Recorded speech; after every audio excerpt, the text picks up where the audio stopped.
ನಿಮ್ಮ ನಂಬಿಕೆಯನ್ನ ವ್ಯರ್ಥಗೊಳಿಸುವಂತಹ ದೇವರಲ್ಲ. ನೀವು ದಾಟಿ ಹೋಗುವಂತಹ ಪ್ರತಿಯೊಂದು ಪರಿಸ್ಥಿತಿಯನ್ನು ದೇವರು ತಿಳಿದವನಾಗಿದ್ದಾನೆ. ನಿಮ್ಮ ರಹಸ್ಯವಾದ ಕೋಣೆಗಳಲ್ಲಿ ನೀವು ಸುರಿಸಿದಂತ ಪ್ರತಿಯೊಂದು ಕಣ್ಣೀರಿಗೂ ಕೂಡ ಕಾರಣವನ್ನ ಅರಿತಿರುವಂತ ದೇವರು. ನಿಮ್ಮ ಪ್ರಾರ್ಥನೆಯನ್ನ ತಿರಸ್ಕರಿಸದೇ ಇರುವಂತ ದೇವರು.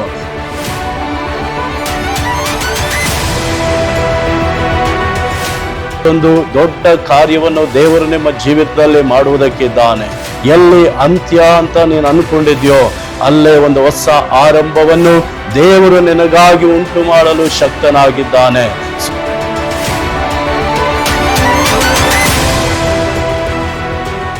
ಯಾವ ಸ್ಥಿತಿಯಲ್ಲೆಲ್ಲ ನೀನು ಕುಗ್ಗಿ ಹೋಗಿದ್ಯೋ, ಯಾವ ಸ್ಥಿತಿಯಲ್ಲೆಲ್ಲ ನೀನು ಬಲಹೀನವಾಗಿದ್ಯೋ, ಯಾವ ಸ್ಥಿತಿಯಲ್ಲೆಲ್ಲ ನಿನ್ನ ಕಾರ್ಯಗಳು ಮುಗಿದು ಹೋಗಿದೆಯೋ, ಆ ಎಲ್ಲ ಕಾರ್ಯದಲ್ಲಿ ಕೂಡ ನನ್ನ ದೇವರು ಒಂದು ಹೊಸ ಆರಂಭವನ್ನು ಕೊಡುವುದಕ್ಕೆ ಶಕ್ತನಾಗಿದ್ದಾನೆ. ಬೇಗನೆ ಬರುವಂತಹ ಯೇಸು ಕ್ರಿಸ್ತನ ಪರಿಶುದ್ಧವಾದ ನಾಮದಲ್ಲಿ ನಿಮ್ಮೆಲ್ಲರಿಗೂ ಕೂಡ ನನ್ನ ಪ್ರೀತಿಯ ವಂದನೆಗಳು. ಪ್ರಾರ್ಥನೆ ಕೇಳುವಾತನು ಅನ್ನುವಂಥ ಈ ಕಾರ್ಯಕ್ರಮಕ್ಕೆ ನಿಮ್ಮನ್ನೆಲ್ಲರನ್ನು ಕೂಡ ಪ್ರೀತಿಯಿಂದ ನಾನು ಆಹ್ವಾನಿಸುತ್ತೇನೆ. ಮತ್ತಾಯನು ಬರೆದ ಸುವಾರ್ತೆ 12ನೇ ಅಧ್ಯಾಯ 20ನೇ ವಾಕ್ಯದಲ್ಲಿ, ಜಜ್ಜಿದ ದಂಟನ್ನು ಮುರಿದು ಹಾಕದೆಯೂ ಆರಿ ಹೋಗುತ್ತಿರುವ ದೀಪವನ್ನು ನಂದಿಸದೆಯೂ ನ್ಯಾಯವನ್ನ ದಿಗ್ವಿಜಯಕ್ಕಾಗಿ ಕಳಿಸಿಕೊಡುವನು ಎಂಬುದಾಗಿ.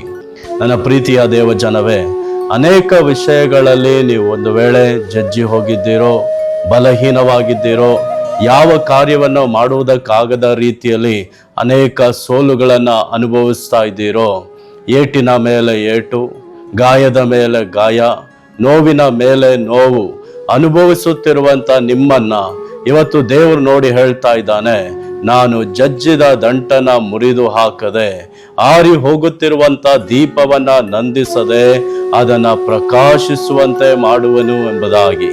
ನನ್ನ ಪ್ರೀತಿಯ ದೇವಜನವೇ, ಯೆಶಾಯ 57:15 ನಾವು ನೋಡುತ್ತೇವೆ, ಉನ್ನತ ಲೋಕವೆಂಬ ಪವಿತ್ರಾಲಯದಲ್ಲಿ ವಾಸಿಸುವ ನಾನು ಜಜ್ಜಿ ಹೋದ ದೀನ ಮನದೊಂದಿಗೆ ಇದ್ದುಕೊಂಡು ದೀನನ ಆತ್ಮವನ್ನ ಜಜ್ಜಿ ಹೋದ ಮನಸ್ಸನ್ನ ಉಜ್ಜೀವಿಸುವವನಾಗಿದ್ದೇನೆ ಎಂಬುದಾಗಿ. ನಿಮ್ಮ ಜಜ್ಜಿ ಹೋಗಿರುವಂತ ಮನಸ್ಸನ್ನ, ನಿಮ್ಮ ಒಡೆದೋಗಿರುವಂತ ಮನಸ್ಸನ್ನ ದೇವರು ಉಜ್ಜೀವಿಸುವವನಾಗಿದ್ದಾನೆ. ಆತನು ದೀನನ ಸಂಗಡ ವಾಸ ಮಾಡುವಂತಹ ದೇವರಾಗಿದ್ದಾನೆ. ಇವತ್ತು ಅನೇಕರು ನಿಮ್ಮ ನಾಶವನ್ನ, ನಿಮ್ಮ ಸೋಲನ್ನ ಕಣ್ಣ ತುಂಬ ನೋಡಬೇಕೆಂಬುದಾಗಿ ಆಸೆ ಉಳ್ಳವರಾಗಿ ಕಾಯ್ತಾ ಇರಬಹುದು. ಯೆರೂಸಲೇಮು ವಲಸಾಗಿ ಹೋಗಲಿ, ಚಿಯೋನಿನ ನಾಶವನ್ನ ಕಣ್ಣ ತುಂಬ ನೋಡೋಣ ಅಂದುಕೊಳ್ಳುವ ಬಹು ಜನಾಂಗಗಳು ನಿಮಗೆ ವಿರುದ್ಧವಾಗಿ ಕೂಡಿ ಬಂದಿದೆ ಎನ್ನುವಂತ ವಾಕ್ಯದಂತೆ ಇವತ್ತು ನಿಮ್ಮ ನಾಶವನ್ನು, ನಿಮ್ಮ ಸೋಲನ್ನು ಬಯಸುವಂತ ಅನೇಕ ಜನಗಳು ನಿಮ್ಮ ಮಧ್ಯದಲ್ಲಿ ಇರಬಹುದು. ಆದ್ರೆ ದೇವರು ಹೇಳ್ತಾ ಇದ್ದಾನೆ, ಜಜ್ಜಿ ಹೋಗಿರುವಂತ ನಿನ್ನನ್ನ ಅದೇ ಸ್ಥಿತಿಯಲ್ಲಿ ನಾನು ಬಿಡದ ಹಾಗೆ ನಿನ್ನನ್ನ ನಾನು ಉಜ್ಜೀವಿಸುವವನಾಗಿದ್ದೇನೆ ಅಂತ ಹೇಳಿ, ನಿನ್ನನ್ನು ಪ್ರಕಾಶಿಸುವಂತೆ ಮಾಡುತ್ತೇನೆಂಬುದಾಗಿ ದೇವರಿಂದ ವಾಗ್ದಾನ ಮಾಡುತ್ತಾ ಇದ್ದಾನೆ. ನನ್ನ ಪ್ರೀತಿಯ ದೇವಜನವೇ, ಇವತ್ತು ನಿಮ್ಮ ಪರವಾಗಿ ನಿಂತು ವಾದಿಸುವುದಕ್ಕೋ ಅಥವಾ ನಿಮ್ಮ ಪರವಾಗಿ ನಿಂತು ಮಾತಾಡುವುದಕ್ಕೋ ಯಾರು ಇಲ್ಲದೆ ಇರಬಹುದು. ಆದರೆ ಯೆಶಾಯನ ಪುಸ್ತಕ 3ನೇ ಅಧ್ಯಾಯ 13 ಮತ್ತು 14ನೇ ವಾಕ್ಯದಲ್ಲಿ ದೇವರು ಹೀಗೆ ಹೇಳ್ತಾನೆ, ಯೆಹೋವನು ವಾದಿಸುವುದಕ್ಕೂ ಜನಗಳ ನ್ಯಾಯಗಳನ್ನ ನಿರ್ಣಯಿಸುವುದಕ್ಕೂ ಎದ್ದು ನಿಂತಿದ್ದಾನೆ. ಯೆಹೋವನು ತನ್ನ ಜನರ ಹಿರಿಯರನ್ನು, ಅಧಿಕಾರಿಗಳನ್ನು ನ್ಯಾಯ ವಿಚಾರಣೆಗೆ ತರುವನು. ನೀವು ದ್ರಾಕ್ಷಿಯ ತೋಟವನ್ನ ನುಂಗಿಬಿಟ್ಟಿದ್ದೀರಿ, ಬಡವರಿಂದ ಕೊಳ್ಳೆ ಹೊಡೆದದ್ದು ನಿಮ್ಮ ಮನೆಗಳಲ್ಲೇ ಇದೆ. ನೀವು ನನ್ನ ಜನರನ್ನ ಜಜ್ಜಿ ಬಡವರ ಮುಖವನ್ನ ಹಿಂಡುವುದಕ್ಕೆ ಎಂದು ಕರ್ತನಾದ ಯೆಹೋವನು ವಾದಿಸುವನು ಅಂತ ಹೇಳಿ.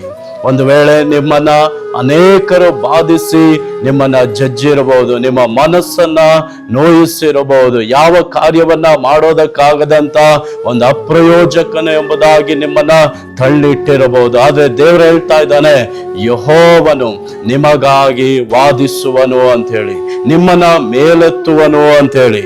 ಇವತ್ತು ನಿಮ್ಮ ದೀಪ ಆರಿ ಹೋಗುವಂತ ಒಂದು ಸ್ಥಿತಿಯಲ್ಲಿ ಇದೆಯಾ? ನಿಮ್ಮ ನಂಬಿಕೆ, ನಿಮ್ಮ ವಿಶ್ವಾಸ, ನಿಮ್ಮ ದೇವರ ಮೇಲೆ ಇಟ್ಟಿರುವಂತ ಅಪಾರವಾದಂತಹ ಆ ನಂಬಿಕೆ, ಈ ಸಂತೋಷ, ಇದೆಲ್ಲ ಆರಿ ಹೋಗಿರುವಂತ ಒಂದು ಸ್ಥಿತಿಗೆ ಬಂದಿದೆಯಾ? ಆರಿ ಹೋಗುತ್ತಿರುವಂತ ಒಂದು ಸ್ಥಿತಿಗೆ ಬಂದಿದೆಯಾ? ದೇವರಿವತ್ತು ನಿಮ್ಮನ್ನ ನೋಡಿ ಹೇಳ್ತಾ ಇದ್ದಾನೆ, ಕಳೆಗುಂದಿರುವಂತಹ ನಿನ್ನ ಜೀವನ, ಆರಿ ಹೋಗುತ್ತಿರುವಂತ ನಿನ್ನ ಜೀವನ, ಆರಿ ಹೋಗುತ್ತಿರುವಂತ ನಿನ್ನ ದೀಪವನ್ನ ನಾನು ಪ್ರಕಾಶಿಸುವಂತೆ ಆ ದೀಪವನ್ನ ಹೊತ್ತಿಸುವವನಾಗಿದ್ದೇನೆ ಅಂತ ಹೇಳಿ ಕೀರ್ತನೆಗಾರನು ಈ ರೀತಿಯಾಗಿ ಹೇಳ್ತಾನೆ, ನೀನೇ ನನ್ನ ದೀಪವನ್ನ ಹೊತ್ತಿಸುವವನಲ್ಲವೇ?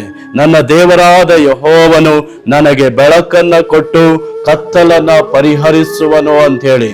ನನ್ನ ಪ್ರೀತಿಯ ದೇವಜನವೇ, ಇವತ್ತು ನಿನ್ನ ದೀಪ ಆರುವ ಸ್ಥಿತಿಗೆ ಬಂದಿರಬಹುದು. ನಿನ್ನ ಜೀವನದಲ್ಲಿ ಎಲ್ಲ ಕಾರ್ಯಗಳು ಕತ್ತಲನ ರೀತಿಯಲ್ಲಿ ಕಾಣ್ತಾ ಇರಬಹುದು. ಆದ್ರೆ ದೇವರು ಹೇಳ್ತಾ ಇದ್ದಾನೆ, ನಿನಗೆ ನಾನು ಬೆಳಕನ್ನ ಕೊಟ್ಟು ನಿನ್ನ ದೀಪವನ್ನ ನಾನು ಹೊತ್ತಿಸುವಂತೆ ಮಾಡುವೆನು, ನಿನ್ನ ಕತ್ತಲನ್ನ ಪರಿಹರಿಸುವೆನು ಎಂಬುದಾಗಿ. ನಿಮ್ಮ ನಂಬಿಕೆಯನ್ನ ವ್ಯರ್ಥಗೊಳಿಸುವಂತಹ ದೇವರಲ್ಲ. ನೀವು ದಾಟಿ ಹೋಗುವಂತಹ ಪ್ರತಿಯೊಂದು ಪರಿಸ್ಥಿತಿಯನ್ನು ದೇವರು ತಿಳಿದವನಾಗಿದ್ದಾನೆ. ನಿಮ್ಮ ರಹಸ್ಯವಾದ ಕೋಣೆಗಳಲ್ಲಿ ನೀವು ಸುರಿಸಿದಂತ ಪ್ರತಿಯೊಂದು ಕಣ್ಣೀರಿಗೂ ಕೂಡ ಕಾರಣವನ್ನ ಅರಿತಿರುವಂತ ದೇವರು. ನಿಮ್ಮ ಪ್ರಾರ್ಥನೆಯನ್ನ ತಿರಸ್ಕರಿಸದೇ ಇರುವಂತ ದೇವರು. ನನ್ನ ಪ್ರೀತಿಯ ದೇವಜನವೇ, ಮನುಷ್ಯರಂತೆ ದೇವರು ಹೊರಗಿನ ತೋರಿಕೆಯನ್ನ ನೋಡುವಂತವನಲ್ಲ, ಒಳಗಿನ ತೋರಿಕೆಯನ್ನೇ, ಒಡೆದು ಹೋಗಿರುವಂತ ನಿನ್ನ ಹೃದಯವನ್ನೇ, ಆರಿ ಹೋಗುತ್ತಿರುವಂತ ಸ್ಥಿತಿಯಲ್ಲಿರುವಂತಹ ನಿನ್ನ ಜೀವಿತವನ್ನೇ ನೋಡುವಂತ ದೇವರಾಗಿದ್ದಾನೆ. ಇಂದು ದೇವರು ನಿಮ್ಮ ನೋಡಿ ಹೇಳ್ತಾ ಇದ್ದಾನೆ, ಜಜ್ಜಿ ಹೋದಂತ ದಂಟನ ನಾನು ಮುರಿದು ಹಾಕದೆ, ಕಳೆಗುಂದುತ್ತಿರುವಂತಹ ನಿನ್ನ ದೀಪವನ್ನ ನಾನು ನಂದಿಸದೆ ಅದನ್ನು ಪ್ರಕಾಶಿಸುವಂತೆ ಮಾಡುವೆನು ಅಂತ ಹೇಳಿ. ನನ್ನ ಪ್ರೀತಿಯ ದೇವಜನವೇ, ಇವತ್ತೊಂದು ದೊಡ್ಡ ಕಾರ್ಯವನ್ನು ದೇವರು ನಿಮ್ಮ ಜೀವಿತದಲ್ಲಿ ಮಾಡುವುದಕ್ಕಿದ್ದಾನೆ.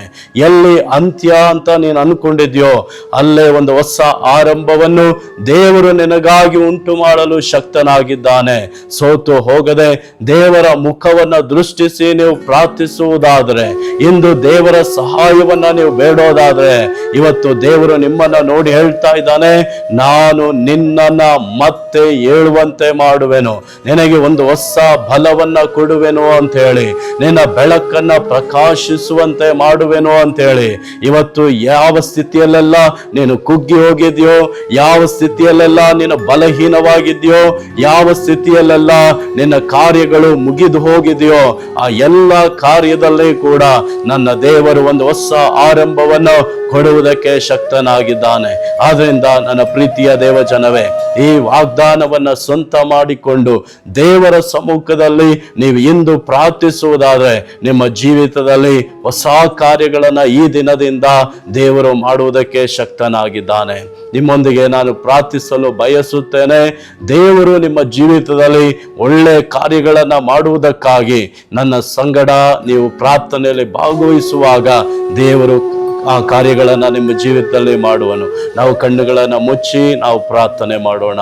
ನಮ್ಮನ್ನು ಅಧಿಕವಾಗಿ ಪ್ರೀತಿ ಮಾಡುವಂತಹ ನಮ್ಮ ಪರಲೋಕದ ದೇವರೇ, ನಿನ್ನ ಪರಿಶುದ್ಧವಾದ ನಾಮಕ್ಕೆ ಸ್ತೋತ್ರ, ಮಹಿಮೆ ಉಂಟಾಗಲಿ.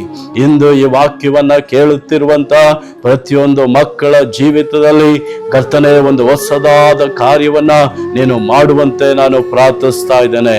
ಯಾರೆಲ್ಲ ಕರ್ತನೆ ನನ್ನ ಮನಸ್ಸು ಮುರಿದೋದ ಮನಸ್ಸು, ಜಜ್ಜಿ ಹೋದಂತ ಹೃದಯ ಅಂತೇಳಿ ಕುಗ್ಗಿ ಹೋಗಿದ್ದಾರೋ, ಕರ್ತನೆ ಅವರ ಪರವಾಗಿ ನಿಂತು ದೇವರೇ ಅವರ ಮನಸ್ಸನ್ನ ಉಜ್ಜೀವಿಸ ಮಾಡುವಂತೆ ನಾನು ಪ್ರಾರ್ಥಿಸುತ್ತೇನೆ.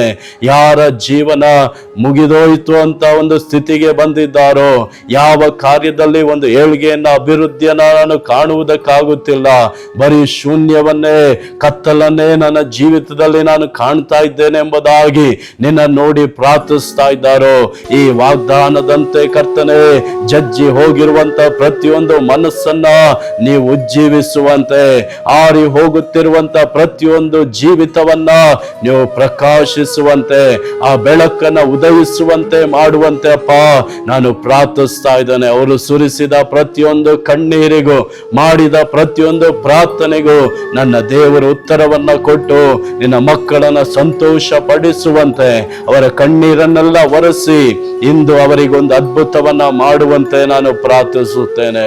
ಎಲ್ಲ ಮಹಿಮೆ ನಿನಗೆ. ಯೇಸುವಿನ ನಾಮದಲ್ಲಿ ಪ್ರಾರ್ಥಿಸಿ ಜಯವನ್ನ ಹೊಂದಿಕೊಳ್ಳುತ್ತೇವೆ ನಮ್ಮ ತಂದೆಯೇ, ಆಮೆನ್. ನನ್ನ ಪ್ರೀತಿಯ ದೇವಜನವೇ, ಈ ವಾಕ್ಯದ ಮೂಲಕವಾಗಿ ದೇವರು ನಿಮ್ಮನ್ನು ಆಶೀರ್ವದಿಸಲಿ. God bless you. ಆಮೆನ್.